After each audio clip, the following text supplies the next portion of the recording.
Hello everyone, welcome back. I am Nagendra sir और आज का जो हमारा टॉपिक है वह है पास्ट पार्टिसिपल। तो आज हम अनुवाद के माध्यम से देखेंगे कि पास्ट पार्टिसिपल होता क्या है, पास्ट पार्टिसिपल का प्रयोग कहाँ करते हैं और पास्ट पार्टिसिपल का मतलब क्या होता है, इस वीडियो लेक्चर के माध्यम से देखेंगे। तो सबसे पहले ये जानते हैं कि पास्ट पार्टिसिपल होता क्या है। तो पार्टिसिपल एडजेक्टिव का कार्य करता है और जो पास्ट पार्टिसिपल होता है वह हमेशा वर्ब का थर्ड फॉर्म होता है, यानी वर्ब का थर्ड फॉर्म, और वह भी एडजेक्टिव का कार्य करता है। तो देखते हैं कैसे करता है।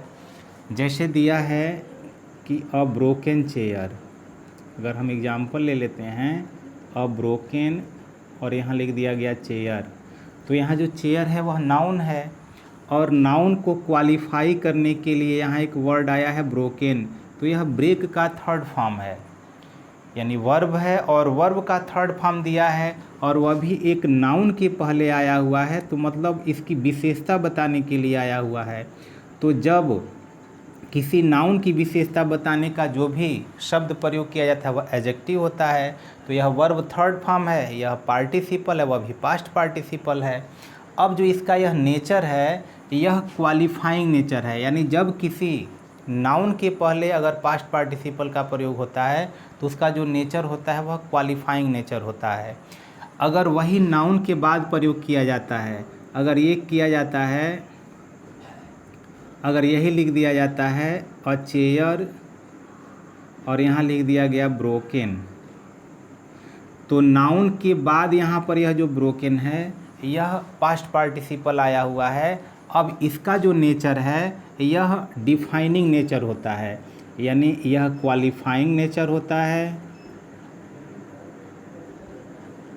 यह क्वालिफाइंग नेचर का है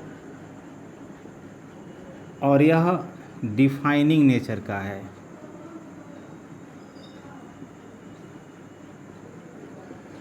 इसका अगर हमको जवाब ढूंढना होगा तो हाउ से, यानी हाउ से क्वेश्चन करेंगे तो हमारा इसका जवाब मिलेगा। अगर हम इसके लिए क्वेश्चन करेंगे तो विच से क्वेश्चन करते हैं तो इसका जवाब मिलता है। लेकिन दोनों यह पास्ट पार्टिसिपल का ही कार्य करता है, यह जिसकी विशेषता बताता है उसके पहले या उसके बाद हम इसका प्रयोग करते हैं। तो अनुवाद के माध्यम से देखते हैं। जैसे दिया है कि सीता एक टूटा हुआ कलम पाई या टूटी हुई कलम पाई, तो जो वह कलम पाई उसकी विशेषता क्या थी कि वह टूटी हुई थी। तो इसको सबसे पहले अनुवाद में बनाते हैं। तो यह हो जाएगा कि सीता, मुख्य क्रिया है पाई, तो यहाँ हो जाएगा फाउंड, पास्ट इंडेफिनिट में है तो फाउंड पाई। क्या पाई? तो एक कलम पाई और कलम की गुणवत्ता क्या था कि वह टूटा हुआ था। तो टूटना वर्ब है तो वही ब्रेक हो जाएगा, और पहले से टूटा हुआ है तो यहाँ ब्रोकन हो जाएगा, तो अ ब्रोकन और यहाँ हो जाएगा पेन, यानी Sita found a broken pen. Sita ने एक टूटा हुआ कलम पाया। तो अब यहाँ देखिए यह जो पेन है वह नाउन है और नाउन की विशेषता मतलब इस कलम की विशेषता क्या है कि वह टूटी हुई है। तो इस कलम की विशेषता टूटी हुई इस कलम के पहले है, नाउन के पहले है, इसलिए वह एडजेक्टिव है, और वर्ब थर्ड फॉर्म इसलिए वह पास्ट पार्टिसिपल का कार्य कर रहा है। उसी प्रकार अगला सेंटेंस है कि वह फटा हुआ पुस्तक लौटा दिया, यानी वह फटा हुआ पुस्तक लौटा दिया। तो जो पुस्तक था उसकी गुणवत्ता क्या थी कि वह फटी हुई थी, पहले से ही फटी हुई थी। तो अब यहाँ लिखा जाएगा कि ही रिटर्न्ड,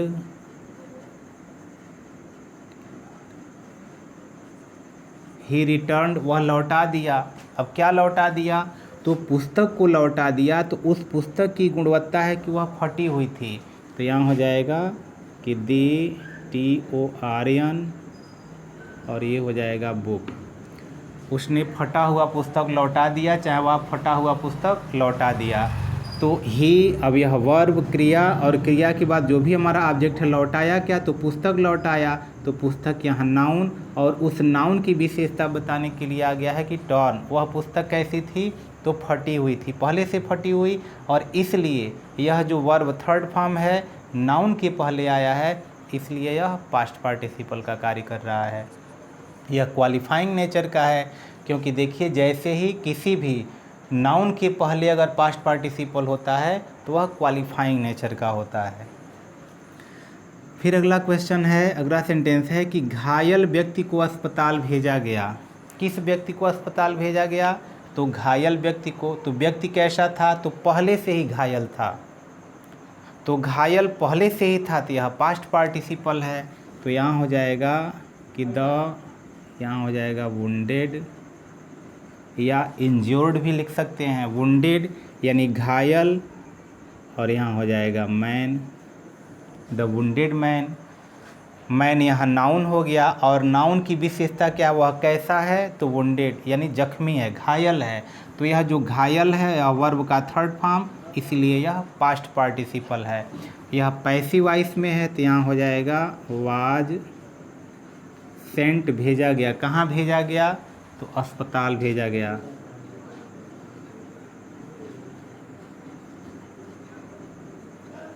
ये हो गया कि द इंज्योर्ड मैन या the wounded man was sent to hospital, कि उसे अस्पताल भेज दिया गया। फिर उसी प्रकार है कि अस्पताल भेजा गया मरीज ठीक हो गया। अब यह है कि जो मरीज अस्पताल भेजा गया था वह ठीक हो गया, तो पहले से ही भेजा गया था। तो अगर इसको भी बनाते हैं तो अस्पताल भेजा गया मरीज, तो कौन भेजा गया था? तो मरीज। मरीज को अगर हम पहले लिखते हैं कि द पेशेंट, अब यहाँ कॉमा लगा देंगे, यहाँ हो जाएगा सेंट टू हॉस्पिटल, ठीक हो चुका है। तो यहाँ हो जाएगा हैज़ रिकवर्ड, ये हो गया कि हैज़ रिकवर्ड, वह ठीक हो चुका है। द पेशेंट, वह मरीज, सेंट टू हॉस्पिटल, जो अस्पताल भेजा गया, हैज़ रिकवर्ड, वह ठीक हो चुका है। तो इसको भी हम ऐसे बना सकते हैं। अब अगला सेंटेंस है कि मैं अपने गुरु से प्रेरित होकर एक नया व्यापार शुरू किया। तो प्रेरित होकर के, अब यहाँ हो जाएगा मोटिवेटेड,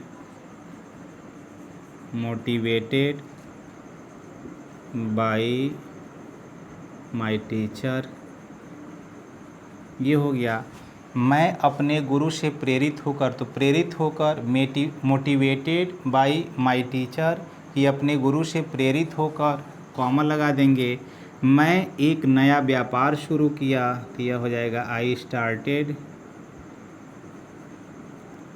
और न्यू बिजनेस, ये हो जाएगा। इसको ऐसे बना देंगे। उसी प्रकार अगला सेंटेंस देखते हैं कि हारा हुआ व्यक्ति, तो वह व्यक्ति कैसा है? तो हारा हुआ, पहले से ही हार गया है। तो हारा हुआ व्यक्ति जीतने का प्रयास कर रहा है, यह पास्ट पार्टिसिपल के अनुसार है। तो व्यक्ति कैसा है? हारा हुआ।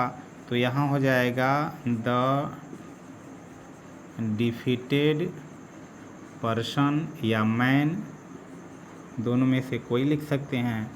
हारा हुआ व्यक्ति, द डिफीटेड मैन, तो मैन नाउन हो गया, और नाउन की विशेषता बताने के लिए आया डिफीटेड, वह कैसा था? तो हारा हुआ। तो हारा हुआ व्यक्ति जीतने का प्रयास कर रहा है।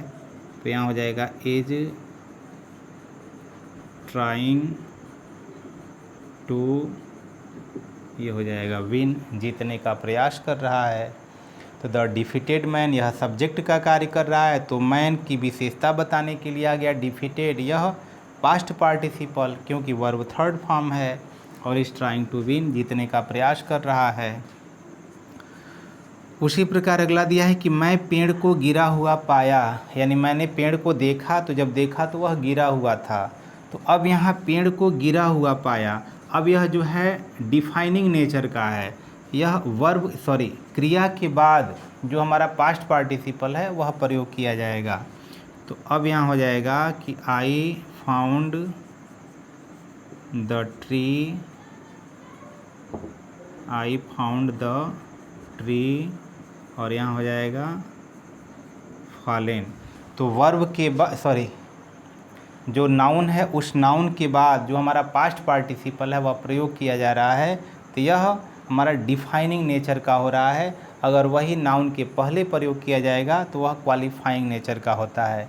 तो इस प्रकार जो भी हमारे पास्ट पार्टिसिपल के जो सेंटेंस होते हैं उनका हम अनुवाद आसानी से कर सकते हैं। तो आशा करते हैं वीडियो आपको समझ में आया होगा। यदि समझ में आया होगा तो निश्चित रूप से लाइक करें, शेयर करें, और यदि अब तक आपने इस चैनल को सब्सक्राइब नहीं किया तो सब्सक्राइब भी कर लें। फिर मिलते हैं किसी अन्य वीडियो में, तब तक के लिए गुड बाय।